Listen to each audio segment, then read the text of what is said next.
মেয়েটি দীর্ঘদিন ধরে একটি ছেলেকে ভালোবাসত। সাহস করে একদিন যখন সে মনের কথা বলতে যায়, তখন দেখে ছেলেটি এক চালাক মেয়েকে জড়িয়ে ধরে নিয়ে যাচ্ছে।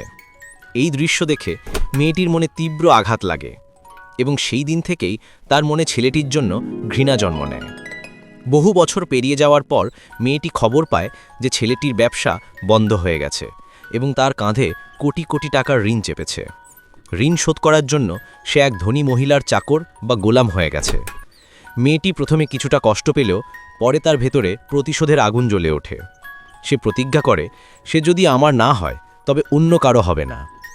একদিন মেয়েটি রাগে মদ্যপান করার সময় ছেলেটিকে এক মহিলার সাথে ঘনিষ্ঠভাবে কথা বলতে দেখে। সে দ্রুত সেখানে যায়, মহিলাটির হাত সরিয়ে দিয়ে তাকে কড়া ভাষায় সতর্ক করে।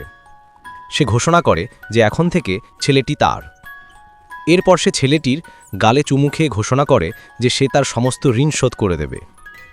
আসল সত্য, আসলে ছেলেটির নিজের কোম্পানি দেউলিয়া হয়নি, বরং তার বাবার কোম্পানি দেউলিয়া হয়েছিল। ছেলেটি কঠোর পরিশ্রম করে নিজের একটি কোম্পানি তৈরি করেছে, যা এখন শত কোটি টাকার মালিক। আর যে মহিলাটিকে দেখে মেয়েটি ভুল বুঝেছিল, তিনি ছিলেন ছেলেটির পিসি বা ফুফু, যিনি কেবল তার শরীরের আঘাতের চিহ্নগুলো দেখছিলেন।